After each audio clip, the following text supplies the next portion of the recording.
Nima, do you mind pulling up that Tim Pool clip that I sent you? Because I saw this morning. This was a small clip from Tim Pool.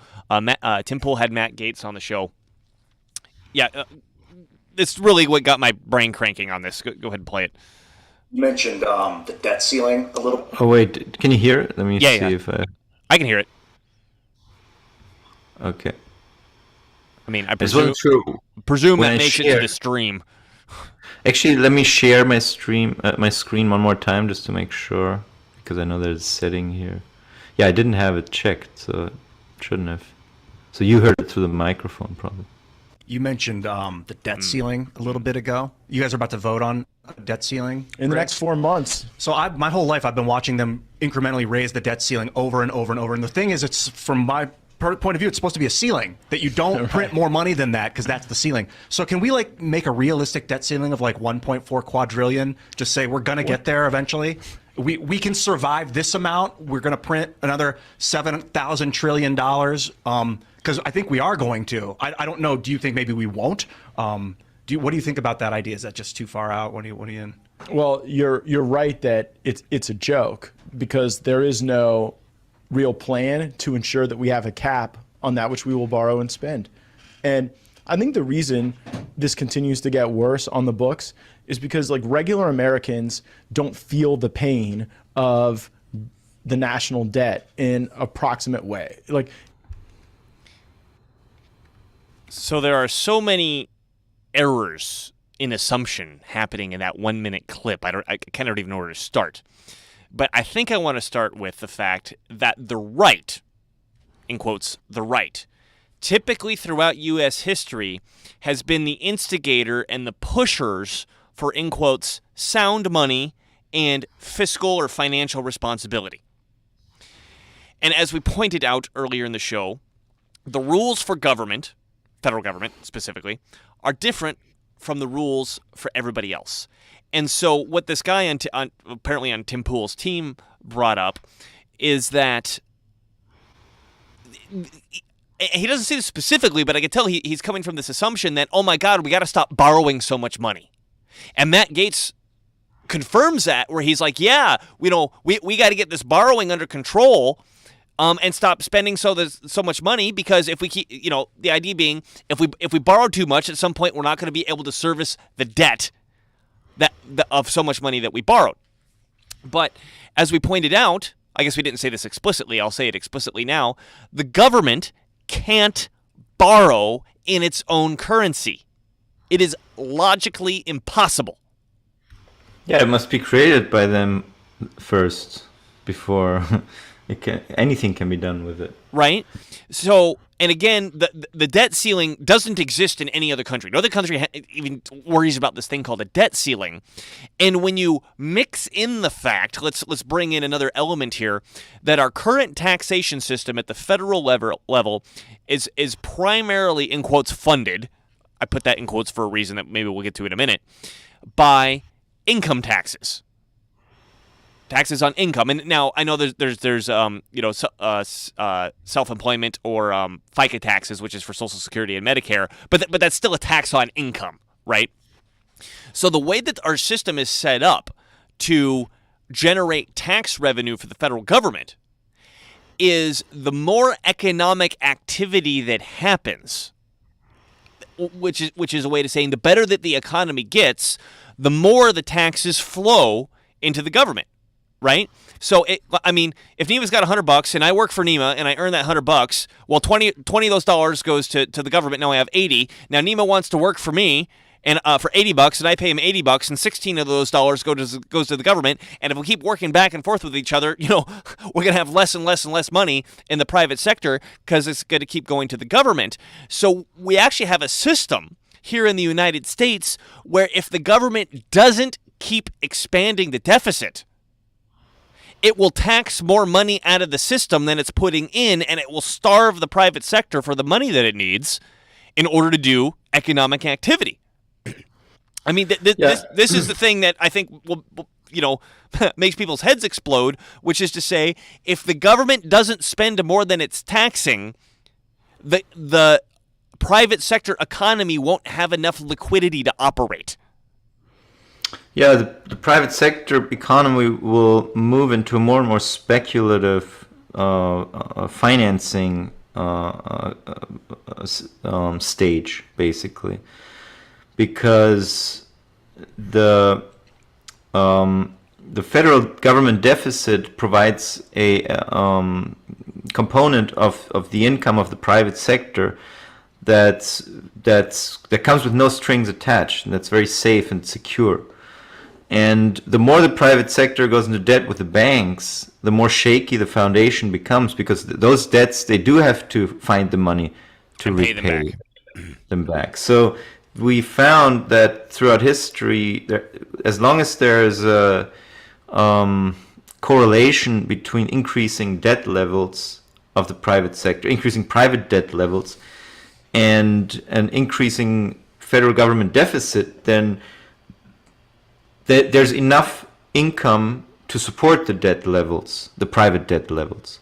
But if the federal government moves towards a balanced budget or even a surplus, then that kind of pulls the rug from underneath the private sector. And at one point, we reach a speculative, we reach a Ponzi stage of financing, which is very risky, and it's just some news that are not stellar and excellent can cause all kinds of havoc in the private sector. Right. Well, and then just to kind of look at that math briefly, the things that people are typically worried about with the debt ceiling getting too high, not being able to service the debt, like you just said, actually applies to the banking system, right? Because if the banking system loans out $100 and they have to collect 110 in interest, well, the people who get lent out that money have to scramble around and pay the money back.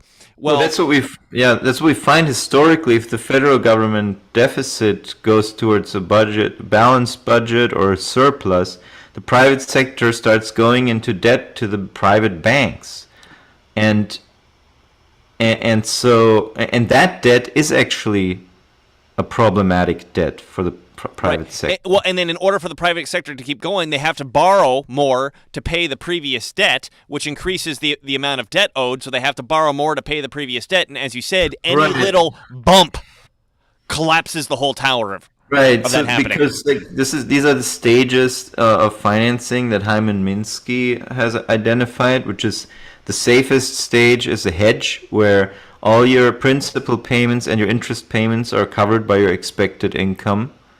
Then you move on as things go well. This is also one of Minsky's central hypotheses. If things go well, people become more foolish. They become less risk averse, right? So then we move from the hedge stage to the speculative stage, in which only the interest is covered by expected earnings, but not necessarily the principal payments. So principal payments fall behind, and the debt load stays the same or increases at the end of the day. And then we move from that stage into the worst, which is the Ponzi stage, which is where expected income doesn't even cover interest payments, and borrowers now need to borrow more just to be able to make the interest payments. And that is a very shaky stage of financing, which the economies find themselves in during the end of their boom phase, the credit boom phase. And then what comes afterwards is unless the federal government steps in and makes up for the shortfall, the neglect in providing enough net private savings to the private sector, then now the private sector will be forced to cut back. Companies can't expand anymore because they can't even pay they can't even pay the interest on the debts that they've borrowed, so they have to write those off. So investment falls off, and people have to be laid off, and those people don't earn money, and then they start consuming less, and then companies sell fewer products. Downward spiral. So, it turns into a spiral, and it needs to be backstopped by the federal government at some point. Otherwise, people are just going to be in debt to the federal government at the end of the day. The whole private sector, if you follow this through, at the end of the day, the whole private sector is going to be in debt to the federal government, and everything's owned by the federal government. That would be the final conclusion of letting because there's more taxes owed than money available. Right. Yeah. Right. Letting the invisible hand figure it all out. So That was that was just a little detour about Minsky's. Well, and stated I think you brought up a financing. really interesting point, and this freaks out the invisible hand proponents, is that the federal government has to provide injection into the system in order to prevent the Ponzi scheme from collapsing. Right? And that's not, I'm not saying that the system is a Ponzi scheme. I'm saying it turns into one if there's not enough private sector net savings to buoy the private debt that's being created through the, in quotes, private sector banking system. Now, I want to bring this back to something I said right at the beginning, which is that this whole debt ceiling thing creates a fight between the right and the left, both at the political level and at the the you and me level of arguing on fucking Facebook or whatever, right? About an issue that doesn't exist. Because if we take the assumptions that turn the national debt into an actual problem, or the debt ceiling into a real problem, which is, oh my God, we got to find the money in order to pay for this stuff, the argument turns into something like, from the right, they say, well, we shouldn't be financially irresponsible and spend money on things that we can't afford and to people who don't deserve it. Right? And what outflows from this is an example, something like, well, the government shouldn't forgive student loans because they took that loan on and they need to be responsible for their own actions. You get that argument over here on the right side, right? Like, that's the left for the screen, but it's my right. On the left, we say, hey, who's controlling the resources? Right? You've got the system set up where that guy's got all the resources. We don't have any, so we need to do something so these resources are more equitable. And we don't really care about, we violated some principle or something, because the principle's already being violated if I'm starving and you've got more to eat. You've got more than you need to eat. Right? Now, I think both sides are right on one sense and both sides are wrong in one sense, and here's why a large majority of this problem just dissolves once you understand you don't need the taxes to spend, and that the spending is necessary in order for the system to function. So if you don't need the taxes to spend and the spending is necessary in order to make the system function, the whole argument of where are we going to get the money to do that evaporates. It just completely evaporates. And we can stop fighting about it. We don't have to worry about the debt ceiling. And then the discussion can turn into, okay, we have to create the money in order for the system to function. So where is the best place to inject the money that we create? And I think once you accept that, if we take something like the student debt situation, and we say, okay, well, to address the rights problems with forgiving that debt, to say, okay, first of all, look, we told these people that they needed to take on this debt in order to succeed in society, and that was obviously a lie. And we've put the most productive members in our society into a permanent debt where they can't be productive in a way that supports a civilization. This is a really big problem, right? Well, if we understand that you're not creating any more money by forgiving that debt, the money's already been created. It's already out there. Okay, we can just forgive it. Whoop. And then this most important productive part of society can be more productive again and have their freedom back again, right? Instead of being debt slaves. And then the left can go, well, I guess that just gives the left what they want. But I think the point that the right does have is to say something to the effect of, okay, well, if these people are getting into debt for something that doesn't produce anything, maybe we need to go back and look at the system that's not producing anything, which is the school and the university system. So now we're having an actual discussion of real problems. Again, going back to the Tim Pool thing, right? Matt Gaetz comes on and just again the number of assumptions that are incorrect that have to be taken for granted in order for that conversation to even happen and make sense. I mean, it's just turtle upon turtle upon turtle upon turtle going all the way down. I mean, if you understand what we understand, you can't even have that conversation because it doesn't even make sense. So, if for some reason somebody from Tim Pool sees this, we want to come on Tim Pool to explain this stuff. We're more than happy to have whoever you want on the show grill our asses. Get Adam Schiff on there for all we care. No, yeah, Adam Schiff. Yeah, I convinced Peter. No, Peter Schiff. That's what I meant to say. Adam Schiff's the fucking mannequin-looking dude from Congress, right? I confused Peter Schiff and Adam Schiff. Peter Schiff is who I meant to say. Have Peter Schiff on there for all we care. We'll happily wrestle with him. We have a new comment. Have you guys ever heard of Jehu, the gold bug Marxist? He says MMT is technically correct, but not true. I want to know what semantic Scott Adams bullshit he uses to say a sentence like that. Was there any other point that you wanted to make me move before we wrap this up? Well, there was one thing that came up in that conversation that you just posted on Tim Pool, which is, is this just going to keep on increasing, and is this going to keep on rising and rising for eternity, right? And I think it's a valid question to ask. Why is that the case? Why does it have to go up? Why does it have to continue to go up? Why? But then that goes back to, why does economic growth have to continue rising and rising, right? Right. So I was wondering if it might be helpful to look at Carol Quigley's introduction on. We talk about Carol Quigley so much, Nima. I just leave the book right here on the table. I don't even put it back on the shelf. Well, this is from A Tragedy and Hope, right, where he talks about, the surplus and how the Western economy is based on growth. And if the growth stops, the whole system collapses. It's not just that less gets produced or whatever, but the whole system collapses. No, I think he mentions that in the Evolution of Civilizations too. What she essentially says is that nobody has ever considered a stable society that doesn't require growth. Well, that's Tragedy and Hope. I can read it right here. Okay, well, it must be in both then. Yeah, it could be.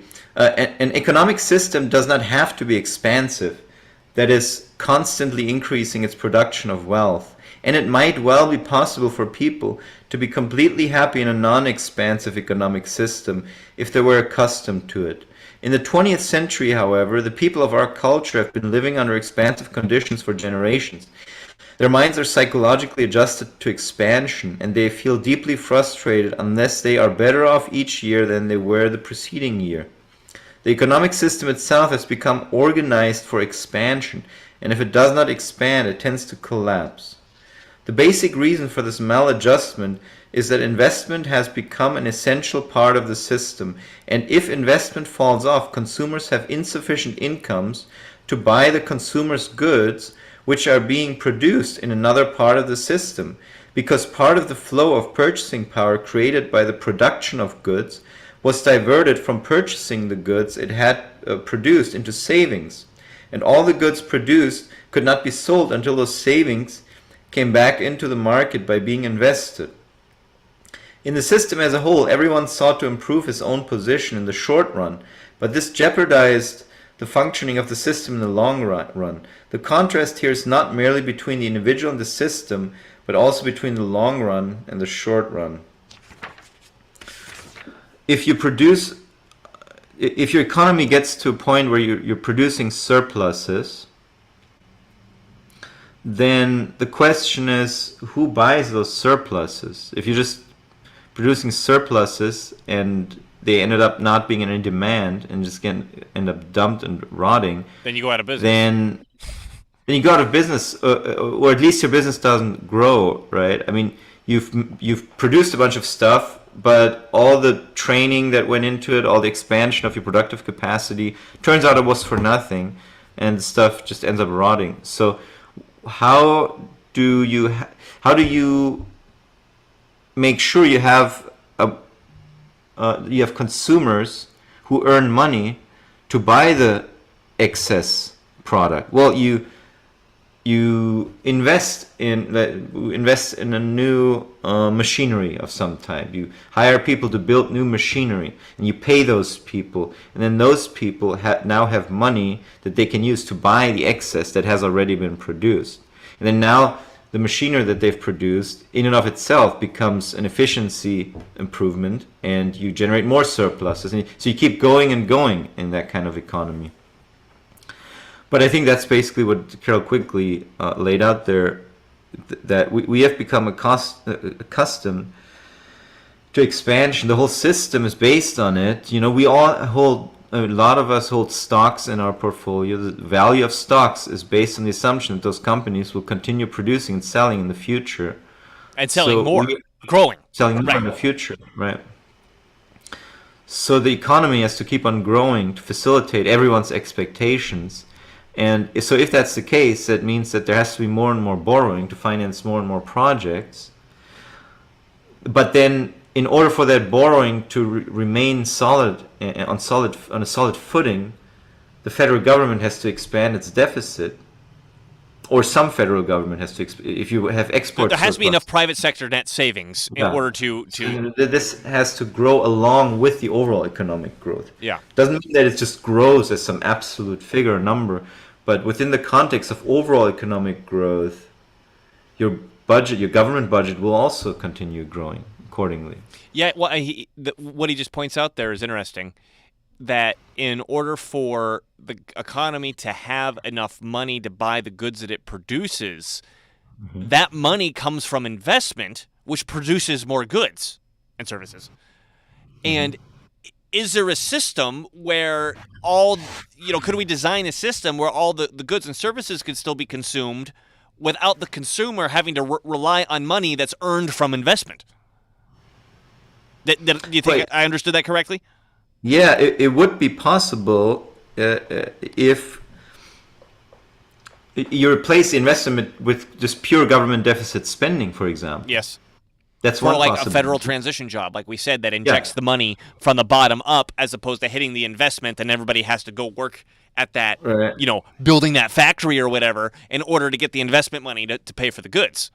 But then it's a question, do you want to have more worker output per labor unit? Well, then you have to keep investing in your economy. You have to have private sector investment. Another possibility would be through export surpluses.